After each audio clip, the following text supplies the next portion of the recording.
Prva evropska naloga torej uspešno odkljukana. Po zmagi z 2-0, skupno kar 5-0 je bil Maribor boljši od islandskega prvaka Valurja. Naši pubeci so stvari na povratnem obračunu rešili že v prvem polčasu. Začelo se je atomsko. Že v 3. minuti je Hotić s prečko stresel vrata Haldorsona.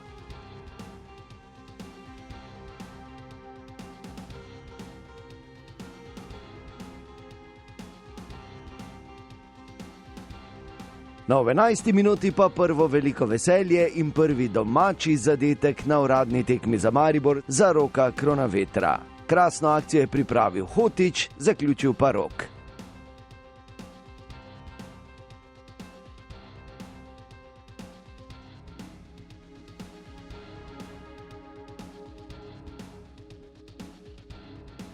V 22. minuti je tako z kakih 18 metrov ciljal kotnik, a je bil Haldorson na mestu.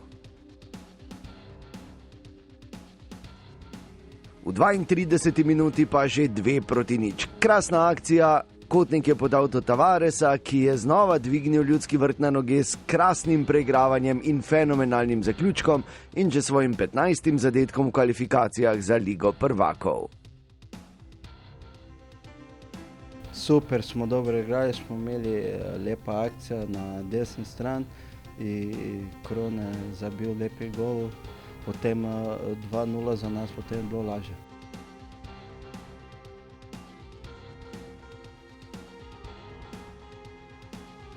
V 38. minuti smo videli prvi poizkus gostov, ko je Ingvarsson poizkušal, a je blokiral Vrhovec.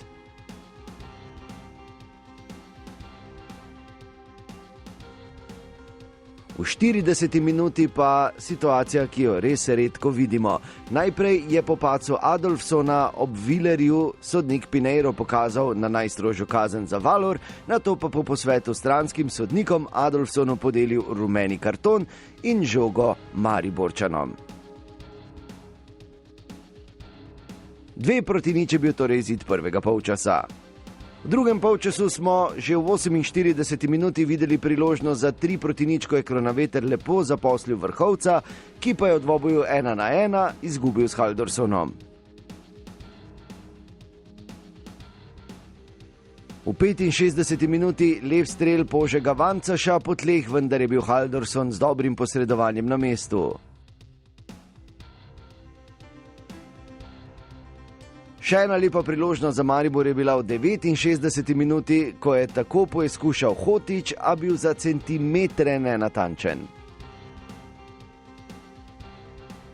V 71. minuti še ena lepa akcija Maribora, ki jo je zaključil Požek Vancaš z glavo tik ob vratnici.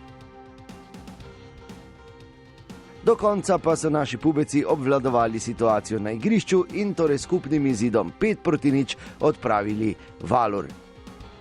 Imali smo naravno zalihe iz prve utakmice gdje smo dali 3 gola, znali smo to, ali opet morali smo da uđemo ozbiljno skoncentrisani u utakmicu i mislim da smo to baš i uradili. Odigrali smo dobro i taktički i u napadu i mislim i u odbrani, tako da možemo biti zadovoljni sa današnjim predstavom. Naslednji nasprotnik AEK Solna že prihodnjo sredo. Prve informacije pač v živo so take, da igramo proti ekipi, katera je uigrana, čvrsta, tako da nas čaka dejansko zelo zahteven tekmec, katerega bomo še skupaj preučili, nismo hoteli nič prehitevati, preučili se na njega, optimalno pripravili, vse s ciljem, da tudi to oviro preskočimo. Vse informacije o vstopnicah dobiš na enkamaribor.com.